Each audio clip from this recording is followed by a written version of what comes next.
Maintenant, rappeler ceux qui battent l'église catholique, bah, éviter par histoire.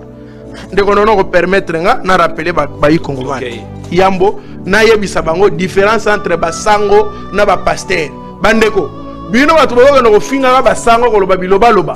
Boyo kana yebisa bino anazo tia bino na clair na kati débat. Bakate la bino place oyo boyo ka différence. Toutes les églises en République démocratique du Congo. Ba ejibana mapia ba kulutu mukuna kalamu azabenga préfet de discipline. L'homme de retour à la parole. L'homme de retour à la parole. Ah, Viona Salara succès. On a raison, il n'y a pas Kabila. Ozu ba mukuna, ozu bipa. L'église nyonso bomoni na Congo, ya mikena ya minene makasi. Bandeko, ezali régi par cette loi. La loi numéro 004/2001 du 20 juillet 2001 portant dispositions générales applicables aux associations sans but lucratif et aux établissements d'utilité publique. Bazali Basbel, Bazalaka régi kudo na kati d'église wala nyonso. C'est ainsi que pour fonctionner, il faut que le ministre de la Justice et garde des Sceaux après ça bango babengaka arrêter à reconnaître bango comme état église après ça bango autorisation de fonctionnement. Yango monaka esale makandenge wana bazali régi kuna soki mbebe ezali na kata ba église wana ministre en justice aza même na compétence ya kokanga ba église wana aza na compétence ya kosele yango ko retirer bango arrêter ko interpeller même pasteur wana même soki bazo kopotana bako kana ofunda na même na justice akateli bango likambu décision na baye ba appliquer yango na kata église soki pe mindono legani mingi bako kende pas ministre en justice abengisi bango na nzela ya conseiller na ye o atali kirite et association azalaka mingi azalaka directeur azakuna na ministère de la justice mais bon yoka siko différence ya église catholique. L'église catholique n'est pas régie par cette loi. Ah bon? Oui. L'église catholique n'est pas régie par cette loi. Baza peut concerner. Baza la rappelle ordonnance té. Pour certaines églises roi banzame malamu baza na ordonnance ya Mobutu. L'église roi ba cité Bethel baza na ordonnance ya Mobutu. Ce sont les rares églises, bah église ya kalakala ba niveau ba 70 ba ne ba kota ba 70. Mais pour le reste des églises, bah église on nous a fonctionné par rapport à la loi 004 de 2001 où est allé makamona ba église. Mais l'église catholique n'est pas ici. Le ministre de la justice n'a aucune compétence na makambo ya église catholique. Siko bokotu na ngai église catholique ya zali régime na nini? Yokawa boboyeba pouvoir yo basango bazanango. L'église catholique est régie par la loi, la convention du 26 mai 1906. Voilà na madame. Na Léopold D. Na Léopold D à cette époque. Nazolo ba bien. L'église catholique est régie avec l'État congolais. Bazali régie par la convention du 26 mai 1906. Révisée en 2016. Révisé en 2016. Nakati ya révisé au mois de juillet. Non, au mois de mai. Révisé au mois de mai en 2006. 2016. Oye ko confirmé maintenant convention ezalaki signée en 1906, confirmée en 2016. Nakati wana les églises catholiques sont considérées comme les ambassades. Pourquoi? Parce que le Vatican c'est un état et ezali na souveraineté na yango lokola ndenge moko na RDC sur le plan international. Et la RDC et le Vatican bango nyonso mibale bazali ba sujet du droit international, ba siège na ba conférence ya minene ya mboka comme état ba état. Et pape est considéré comme étant un chef d'état, pas président de la République mais un chef d'état.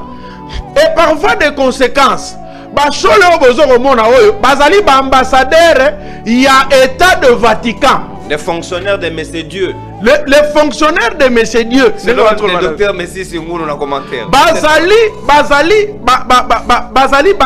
diplomate ecclésiastique. Boko ko simba yete, boko kanga yete. Leurs églises sont inviolables. Là, il y a inviolabilité du droit international. Bazali couverte par la convention de mai 2016. D'où ceux qui bovandi bosu bomelika mwa chichampa mwa mutu ya mbwa ya bouillon ya rage bosilisi komela yango et un peu de la maîtrise. C'est là. Est-ce que mbwa ya rage balamba kaye? Bongo bango ba avant balia batuna kata vétérinaire te baba zwa ba zengi mutu mbala mo na nzungu. Bon balamba ngo mingi ya bouillon. Mais ya bouillon otokisa mingi. Osho fibi bongo na mbwa. Et bongo bouillon. Okomina bouillon bachaka mazulu. Bachaka nyonso. Alors, tango tie wana oche chilabweni na kati, oche na chikota na kati. Chilabweni nani? Chilabweni lumba lumba. Ah, je bongo chikota. Chikota eza matiti moko boye. Bo matiti ono se bakomboka bachi. Chikota. Chilabweni. Ya chilabweni na chikota. Non. Chikota. Osozi chikota. Bébé, et donc qui sont origine en bois.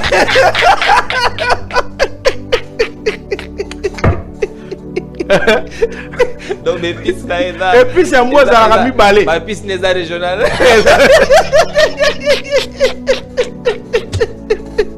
Moi là les pistes mi balai. Ya liboso lumba lumba ya mi balai chikota. Là tu la vois.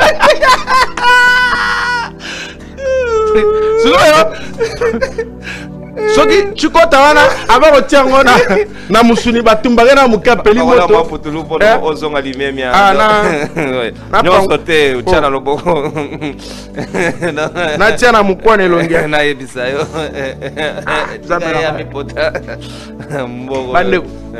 Donc tokei mwana mboka sikawa ya mutu ya ngwana. O etikali toko continue. Yawa bana yo. Bale ya nini? Mutu ambua ya bouillon bachango chilwabweni bachango chikota so bosisi komela yango esengeli bokende koluka convention entre l'église catholique et l'état congolais. Il y a d'abord il y a 1900 il y a 26 mai 1906 confirmé rectifié na mois de mai 2016. Tango kosilisa kotanga yango ndeko na ngai atomelaki bangi ya quantité ndenge nini, atomelaki kabumwa, atomelaki chichampa na bumba, atomelaki kol, atomelaki nini, atomelaki 36 oiseaux na mbanza na sima kotanga kuite kosila parce que bakolakisho na kati kuna komoni bato bashole wana baloka ba ambassadeur. Donc bazali au même rang te lokola na ba passer na biso. Ce qu'il faut faire, il faut kolongola ba sentiment pour ne pas créer l'incident diplomatique lolenge oyo Kabila créera yango. Vous avez vu comment Kabila est comme elle qui est. Et puis toke de analyse normale de konono. Quand tant bozo tala penza IDPS na régime na gestion bo salio banda ko batu bobuki batu batikali ba fazer. Zando tala ndenge boke panza ba mama batu mabota boni batikali na nzala bazolala na banda. Zando botongi na kati kuna. En tout cas, kokota na kati comme le gola, eza le gola koluka mutali bandi suki. Sikoyo koluka mutali bandi basili na motu. Sikoyo bobengani ba mama batu nyonso. Marché nini botongi oboke kotia bango. Gestion calamiteuse démoniaco satanico bizarroïde. Ndenga si bo installa ngo boy. Est-ce que vous avez les muscles? Vous avez la capacité aujourd'hui si l'église catholique et qu'on s'est comporté en 2016 to 2015 à sangana opposition ya lelo ndenga tozali boye tout fait tout flamme à sangana na biso l'église catholique a sangana na biso to bibi na balabala. Est-ce que vous avez cette capacité là? Vous avez ces muscles là? Mais si enlevez un peu de l'orgueil. Chola botate, chola botate. Azana famille te abotate. Mais elle fait ça la binosoni. Parce que comment mutabota azo la souci à bato babota. Azo que l'héritage ma. Azo yo que la donc ça dit chola lo la mutu moko boye. Azo bunda pona intérêt moko ya mutute. Pas retirer la mutu héritage. A retirer la mutu héritage te. Chola bato bazana héritier, na bien baby héritage. Chola la lanza. Chola na mwana tanga. Sango alonga na libula kokunda. Na libula okundela ya longa mais biso na libulu to somba. Chola nenga zana voyage au félé. Classe à terre au félé, collier au félé, voyage au félé. Ailleurs, on a couverture internationale, il y a immunité de poursuite. Bon, poursuivre basango te bo kangabango. Si comme mutonde ngona zo bunda pona biso ba yo tozana bana ba kola nzala. Ba yo bana bazo kufana est. bino bozo kende koloba abota te comme si la qualité pour na kobundela Congo et c'est lika kobota bon ba bisita ba bota te ba kosala soni bana droit na Congo te parce que faut kobota konso Congo dotere me na bisita et zo mona comment réflexion na biso zo kende mabe mingi c'est-à-dire le lopolo lo bana Congo faut justifier nombre d'enfants donc so kobota mingi na mokili ndio za na droit koloba oubliant que Monto zo kolobo faut kozonga kotala ke sur la tout dans sa vie. Mais si c'est pas comme ça, zo bunda pona nini. N'est-ce pas tant toke na makambo dialogue. Oyolandi le président Ndayishimiye. Comment on a nani Ndayishimiye. Arobenga na dialogue.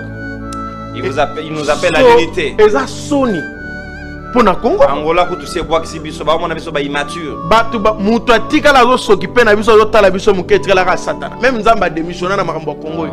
Maintenant biso ndoki nyonso na butu so ba pesa epe ligne d'aller ya okende ko loka itinéraire ko loka so ba le bine kene na Congo a décourager mosala c'est salema abi ya diable kuna na ke sani bango tout est accompli bango baza kuna donc avant ngana kende ko loka bango papa diable na ko tesa mi lokeli na ndenge na bango ba mi bloquer vie na bango imaginez mboko mi bana comité de freinage donc c'est-à-dire que tous ont justifié bisomo tous c'est la que match to gagner on a kisi to bloquer Cristiano so Colombia ye bokana ba melaka bangi bana kisi ko sakana na ngote muta droga zo kamba sote ba meli bangi te mutu ambaso mutu nyonso ya kwiti atando kya loka gaite eloko no so bobo kela mutu kwiti wa kwiti makasi omona ta omela mingi na mukili kwiti za anti incendie ndenga za wana pona koloka mutu webike ata ngungi abenda kama kila mtakwiti te akolango akufata